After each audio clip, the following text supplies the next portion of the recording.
Welcome back to my channel. Today we will visit the third of the 4 yugs. In the kingdom of Vidarbha, the grand palace stood tall, yet inside its walls Princess Rukmini felt stifled and trapped. Her father and brother had brought her up in the confines of the palace throughout her life. While she had yearned for more freedom like the princesses from other kingdoms of her time could exert, she gazed at the moonlit sky, her thoughts consumed by one name, Krishna. Ever since she had heard tales of his valor, wisdom, and divine charm, her heart knew he was her destiny. She felt a deep love for him. Her soul recognized him as her divine and eternal consort, but she was being forced to marry someone else against her wishes. Rukmini's elder brother Rukmi, blinded by ambition and an alliance with Krishna's nemesis Jarasandh, had decreed she would marry Shishupal, a cruel prince from a neighboring kingdom. Shishupal was none other than Ravan from the Treta Yug, now incarnated in the Dwapar Yug.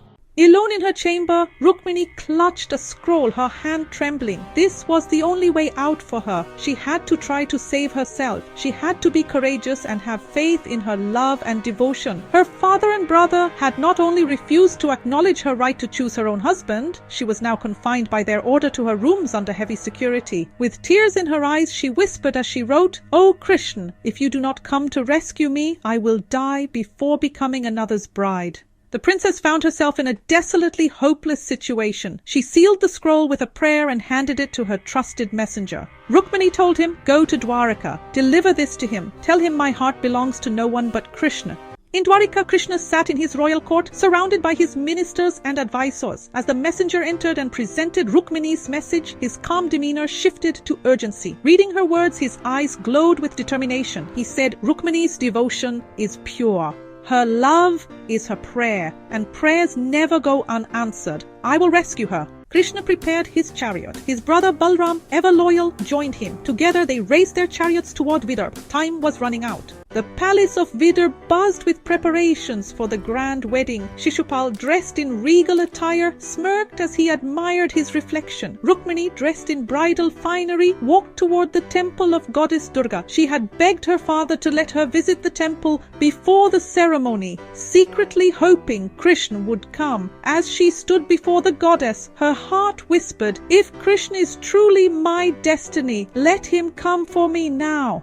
Just as Rukmini stepped outside the temple, the earth trembled. Her prayer was going to be fulfilled. A golden chariot appeared on the horizon, driven by none other than Krishna himself. The people gasped in awe as Krishna, clad in his resplendent yellow garments and peacock feather crown, extended his hand to Rukmini. Without hesitation, she ran toward him and took his hand, her anklets jingling like a melody of freedom. Krishna lifted her onto the chariot as she smiled through her tears. "You came, my lord.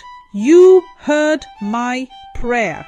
The circle was now complete. Ravan, Shishupal's persona in the second yug, had abducted Sita, the previous incarnation of Lakshmi, the wife of Ram, Vishnu's incarnation in the Treta Yug. Now, centuries later in the Dwapar Yug, Krishna, the next incarnation of Vishnu, prevented Rukmini, the incarnation of Lakshmi, from falling into the clutches of Ravan in the form of Shishupal just before a wedding that was never meant to happen.